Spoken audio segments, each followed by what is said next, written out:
G'day folks, 2022. I got it right, had to rehearse that one. Mikey and I back out in the shop here. We got our next victim, 99 Arctic Cat Panther 440, having some carb issues.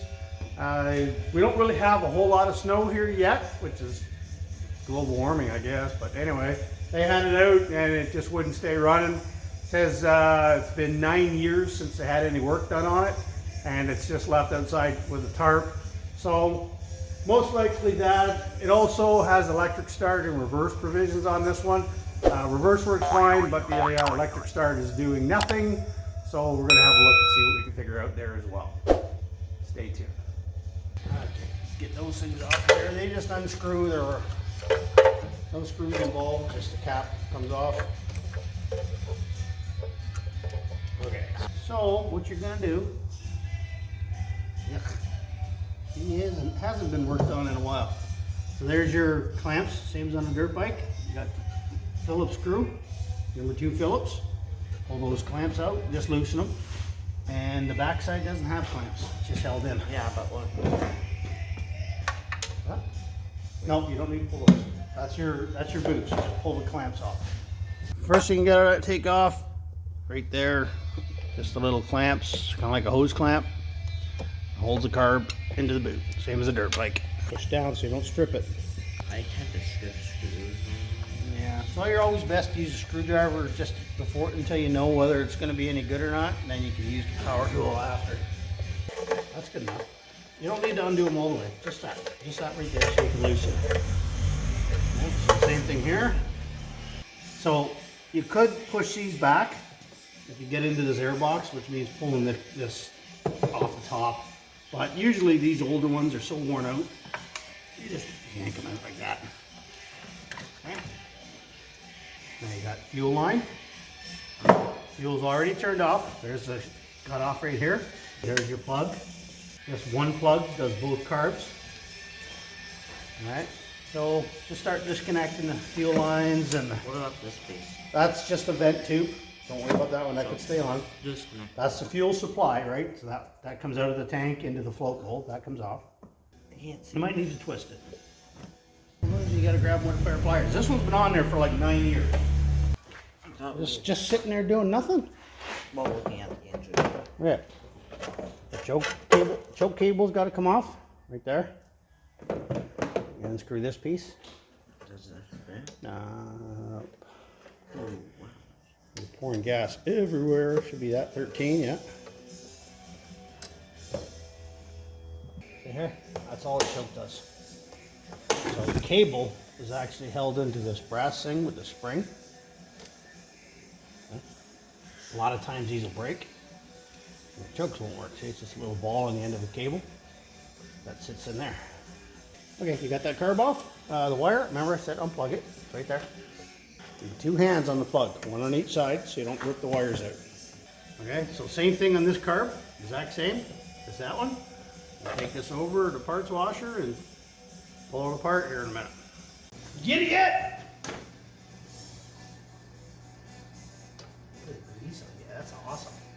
Yeah. That's all right, that'll all clean off in the parts washer. There's nice cold water there. Nice cold water. All right, bring that over. Well, the shop's getting a bit more organized. Got some pegboard up, some more workbenches, so you see I've been organizing. One thing I asked for Christmas, give me pegs. So there we go. Anyway, just ran the little cheapy parts washer here. Everything inside was frozen, so we had to thaw that out. Carbs are a little cleaner on the outside.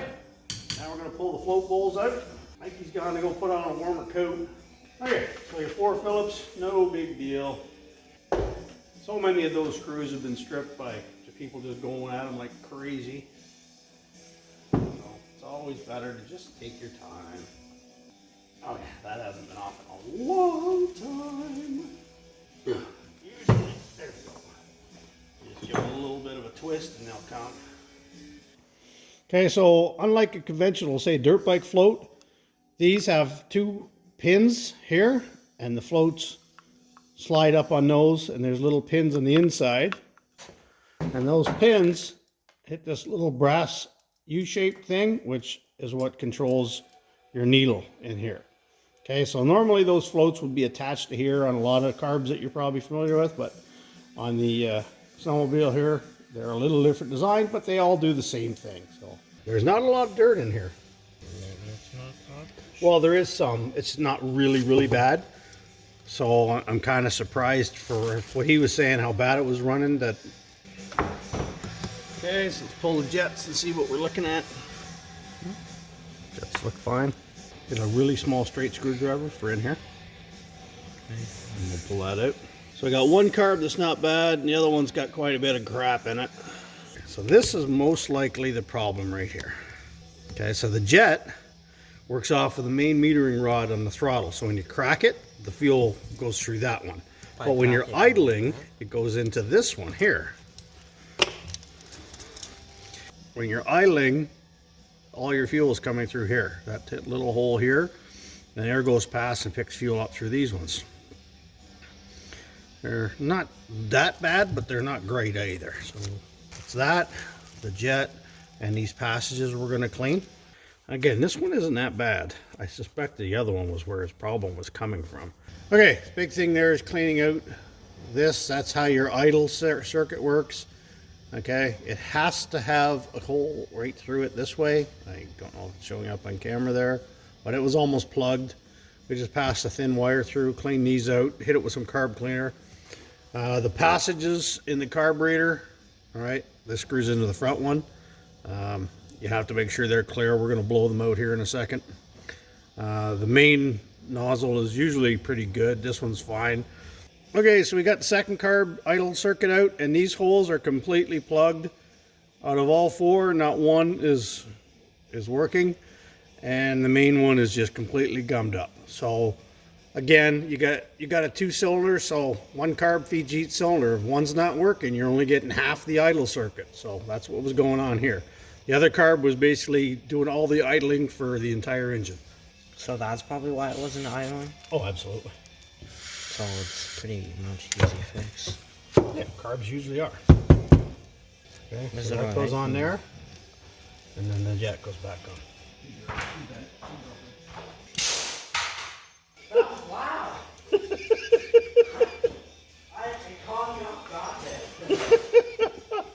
Only you can make unplugging an air tool that exciting, buddy.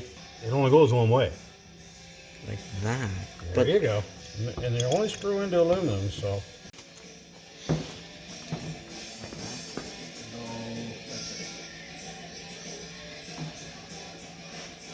Use mine as a template. That one's fine. Go to that tightness for the other one. They're only tiny little screws, right? So for the record, I got mine done before you. All right, let's get them carbs back. They're totally interchangeable. You can put this one here, that one there. They're exactly the same carburetors. You know, this dirt, we don't want that falling into our freshly cleaned carburetors now, do we? Like I said, some people will take all this apart and do it, but you don't really need to. And once you get it there, you're just pushing it. Okay, like this. Now it's in place. You got to line up. See right there? There's a spot in the boot. See the cutout? You have to make sure that goes into there. Like that. See? See how it's in there? If you put your carbs in like this, they're not going to run right because the float settings are all wrong.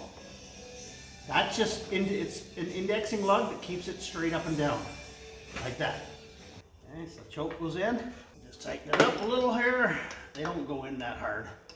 Got a little cut on your finger, man? No, like. Everything else to do that. Okay, good. They're in. Put your other choke in here now. Make sure you thread it straight. All right, you don't want to strip that aluminum housing. Especially on these old carbs, the threads are not great to begin with. Ah! Come on, man. The wires. Never easy, bud. Clip in. You throwing my light around? Don't eat it.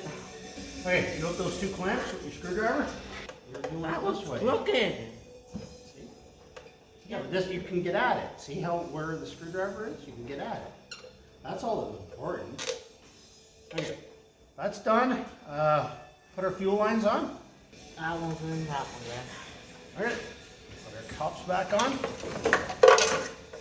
Close one. This is the far one. And remember, you got 2 slots. Okay? See how that's a long full slot, and this is a half slot. The full slot is a guide pin to keep this from rotating. This one is on your idle side. That's your screw. See how, now when you look inside. See that down there? That's that idle speed screw. That taper. That's how that works. This side is just a pin to keep things aligned. Twist it. It should literally drop right down. I cleaned them up with carb cleaner. There you go. Yeah. Yep. Now you got this hat. It just sits on here straight. And you hold the cable and just turn it. Make sure you don't cross. Got to go on the rest of the way, but do the same for that carb mount. Give it a couple of pulls, man. Okay.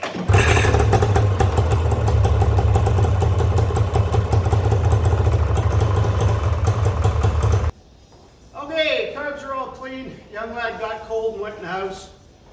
He did most of the work though. We changed out the solenoid on this thing. It was bad. Battery's only got 2.5 volts, so I'm using a booster pack here right now. I need some choke. It's still cold.